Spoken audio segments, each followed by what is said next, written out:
I wanted to ask you about the option of nuclear escalation again, in terms of the scenario where we presume that American boots are on Ukrainian soil. So you argued that as that option would be seen by Russia as an existential threat, it's a potential for the usage of nuclear weapons, but I would presume that in a Russian nuclear strike in which there are American casualties, that scenario would warrant a similar response.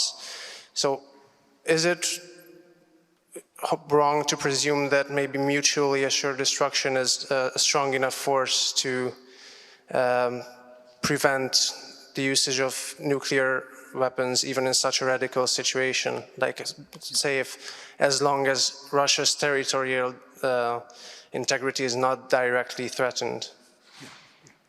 Yeah, another great question. Let me just say a few words about nuclear use, the different scenarios.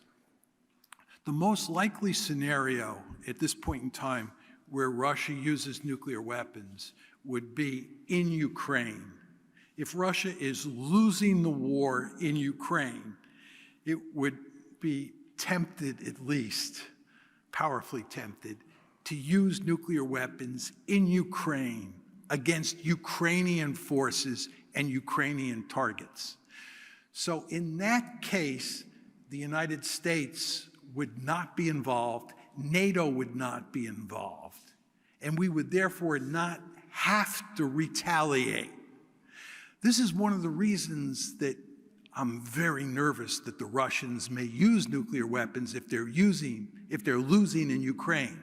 Because if they're losing in Ukraine, they can use nuclear weapons inside Ukraine with a low risk that the Americans will hit them with nuclear weapons, okay? So that's one possibility. Now, the other possibility is that if the Russians, if the Americans get involved in the war, that NATO gets involved in the war, the Russians are likely to use nuclear weapons. Your question is the threat of mutual assured destruction, which is certainly there. You're absolutely right. It's sitting in the background. Both sides have the ability to turn the other side into a smoking, radiating ruin. Okay, that's mad, mutual assured destruction. Does that mean, this is his question, does that mean the Russians won't use nukes because they don't want to get incinerated? Of course, they don't want to get incinerated, but the way around that, and this was NATO policy during the Cold War, is you launch a small number of nuclear weapons against the other side.